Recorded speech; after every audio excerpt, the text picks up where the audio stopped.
Ke depan Bapak Saudara Allah, orang-orang akan tambah banyak ngaku ahlu sunnah. Tapi ternyata ajarannya tidak bersanad bersilsilah. Akan tambah banyak rumah-rumah tahfiz, tapi tidak mengajarkan kelembutan dalam beragama. Ya. Nanti ciri-cirinya sederhana aja tuh rumah tahfiz yang sudah kesusupan khawarij. Apa ciri-cirinya? Tidak cinta NKRI. Lebih detail, nggak boleh nyanyi lagu Indonesia Raya, nggak ada hormat bendera, nggak ada upacara bendera di situ. Udah mulai banyak muncul? Banyak muncul. Di mana-mana menjamur sekarang. Dan itu paling banyak di negeri kita. Karena di Indonesia, bikin pesantren nggak perlu minta izin. Ya kan? Kayak gitu masih teriak-teriak. Teriak-teriak dikriminalisasi, dizolimi. Ya. Saya walaupun nggak nyoblos presiden sekarang, saya masih bisa ngomong pas Mbak sekarang nih. Artinya, yang kita kritik. Yang baik kita syukuri, kita doakan. Fair aja, harus adil. Ya, adilu wa aqrab litaqwa. Berbuat adil kamu. Mana yang kamu gak senang kritik? Kalau ngerti. Kalau nggak ngerti, jangan ngeritik juga, ntar BO namanya. Mau nggak bersikap adil begitu? Yang benar kita doakan, kita puji Pak. Yang nggak benar, ya kita kritisi. Mereka yang kita coblos udah jadi menterinya kok masih juga move on. Ini gimana ceritanya? Berarti belajar akidahnya nggak sahih ini. Bahwa politik bukanlah usuluddin. Politik itu bukan bagian pokok dari beragama. Maka beda pilihan politik bukan beda agama, bukan beda akidah. Ya, sadar. Ini bentar lagi 2024 ini. 2023, 2022 udah mulai bertarung, Pak. Kan sekarang udah mulai nih. Si A, si B, udah begitu. Kita belum sembuh nih luka kemarin, udah digempur lagi. Dan yang paling gampang membawa isu agama ke dunia politik. Pelajaran besarnya gak usah jauh-jauh. Sayyidah Ali perang sama Sayyidina Muawiyah. Sayyidatuna Aisyah perang dengan Sayyidina Ali. Kurang hebat apa mereka bertiga ini? Ada yang lebih mulia daripada mereka. Ada yang lebih pintar daripada Aisyah. Ada yang lebih bercahaya kalbunya daripada Ali. Nggak ada. Ada yang lebih detail kerjaannya daripada Muawiyah. Ya kan nggak ada. Itu mereka tuh rata-rata udah perwakilan itu orang-orang hebat di zaman itu. Perang kok Pak, ya? Mau diulang lagi sejarahnya. Ini kalau Allah nggak sayang ke negeri kita kemarin, bisa kemarin hancur Pak negeri kita. Nah, saya berharap ini nggak diulang ini. Tapi tolong juga jangan giring-giring kita ke dunia politik ya.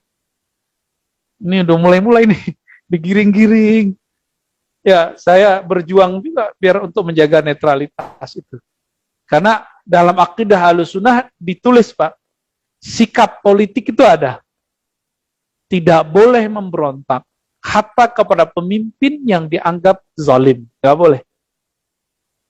Yang boleh apa? Menasehati. Itulah jihadnya ulama ketika pemimpin tidak adil.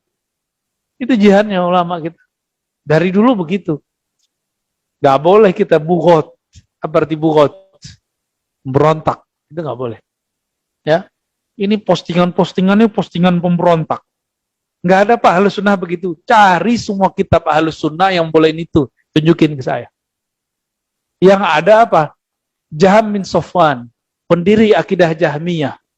Yang mana orang yang tidak paham tentang akidah Asy'ariyah, mereka menyebut kita ini Jahmiyah. Jahmiyah itu kelompok fatalis, nggak menganggap semuanya orang dosa itu Allah yang dosa gitu. Dia nyalain Allah. Jahm bin Safwan ini nggak percaya sifat Allah. Si Jahm bin Safwan ini, ya, dia kemudian walaupun mengatakan fatalis, tapi memasukkan bab tentang politik ke agama. Akhirnya dia berontak jadinya. Jadi pemberontak tuh Jaham bin Safwan. Khawarij jadi pemberontak karena dia menganggap Sayyidina Ali ini sudah menentang Allah dan Rasulnya. Tuh. Jadi kelompok Khawarij dari dulu Pak, apa karakternya? Beda sama dia, beda dengan Allah dan Rasul. Jadi ciri-ciri neo Khawarij, kelompok ekstrim zaman sekarang, siapa yang beda dengannya, baik beda pemahaman akidah, beda fikih, beda persoalan bid'ah, apalagi beda politik, dianggap beda dengan Allah dan Rasul. Maka kalau Bapak ini beda coblosan sama dia, dianggap beda sama Allah. Emang Allah nyoblos? Emang di Quran ditentukan urusan coblos menyoblos? Emang di zaman Nabi ada partai-partai milih-milih? Kan nggak ada. Ini aja udah jelas bahwa itu bid'ah sebenarnya. Itu bid'ah yang dimasukkan dalam akidah. Dulu yang melakukan itu cuma dua aja, Syiah sama Khawarij, memasukkan bab politik ke bab iman. Ya. Tolong jangan dibangkitkan lagi itu ya. Jangan diem Pak, kalau di grup-grup tegur siapa yang kemudian seperti itu. Kalau perlu dikeluarin dari grup. Ya, kalau Bapak ambilnya, kalau nggak dikeluarin sama dia bentar. Ya. Baik. Kenapa saya ngomong begini? Nabi sudah berbicara. Fa'idza laqitumuhum faqtuluhum. Gitu hadisnya. Jika kamu bertemu mereka, maka lawan mereka. Gitu. Sekarang zaman perang ideologi, teologi. Teologi Pak, akidah. Mereka serang kita dengan mengatakan sesat, ya kita pertahankan. Gak boleh diam. Jangan ngomong lagi, hari gini masih bahas begitu. Ya. Apakah kata-kata begini, hari gini masih begitu, menyelesaikan masalah nggak?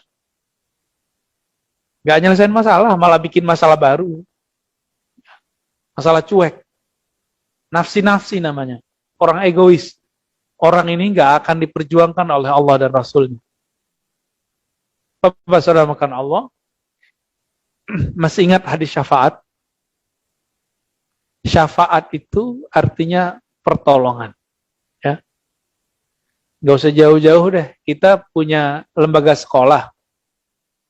Terus ada orang bawa anaknya, kita kenal orangnya. Penutupan sudah hari kemarin. Dia bawa anaknya nangis-nangis, Ustaz tolong dong, kita kan temenan. Anak saya masukin dong. Karena urusan teman, walaupun secara hukum sudah ditutup, peraturan sudah ditutup, diterima nggak nih anak? Diterima juga Pak jadinya. Kenapa? Syafaat. Maka syafaat itu dimulai dengan pengenalan. Orang yang kenal, dia akan dapat syafaat. Siapa yang harus dia kenal? Orang yang menghubungkan dia kepada Allah. Siapa yang menghubungkan kita kepada Allah? Qul in kuntum tuhibbunallaha fattabi'uni. Jika kamu cinta Allah, maka ikuti aku. Rasulullah sudah wafat atau masih hidup dengan fisiknya? Sudah wafat. Berarti pewarisnya. Pewarisnya sahabat. Hidup atau sudah wafat juga? Maka terus ini disebutnya silsilah. Nah, siapa yang memegang silsilah itu hari ini, ikuti mereka. Maka yang sekarang mewarisi akidah itu Asy'ariyah, Maturidiyah, Thahawiyah, ya.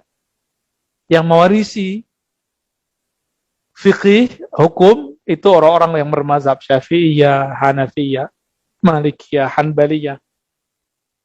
Dan yang ketiga, yang mewarisi ajaran keruhanian spiritual. Mereka lah orang-orang tasawuf yang bersanad.